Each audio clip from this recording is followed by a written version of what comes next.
ಬಡ ಕುಟುಂಬಗಳ BPL card ರದ್ದು ಮಾಡಬೇಡಿ, ರದ್ದಾಗಿದ್ರೆ ತಕ್ಷಣ ವಾಪಸ್ ಕೊಡಿ. ಟಿವಿನ ನಿರಂತರ ವರದಿ ಬೆನ್ನಲ್ಲೇ ಸಿಎಂ ಸೂಚನೆ. ಕಾರ್ಡ್ ರದ್ದಾಗಿರೋರು ಯಾರೂ ಭಯ ಪಡೋ ಅಗತ್ಯ ಇಲ್ಲ, ರದ್ದು ಮಾಡದಂತೆ ಸಿಎಂ ಸೂಚನೆ ಕೊಟ್ಟಿದ್ದಾರೆ. ಫಲಾನುಭವಿಗಳಿಗೆ ಸಚಿವ ಮುನಿಯಪ್ಪ ಅಭಯ. ಚನ್ನಪಟ್ಟಣ ಶಿಗ್ಗಾವಿ ಎನ್ಡಿಎ ಪಾಲು, ಸಂಡೂರಲ್ಲಿ ಕಾಂಗ್ರೆಸ್ ಮೇಲು. ಪಿ ಮಾರ್ಕ್ ಮತದಾನೋತ್ತರ ಸಮೀಕ್ಷೆಯಲ್ಲಿ ಭವಿಷ್ಯ.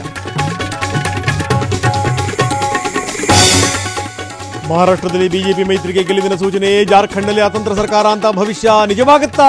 ಎಕ್ಸಿಟ್ ಪೋಲ್ ಲೆಕ್ಕಾಚಾರ.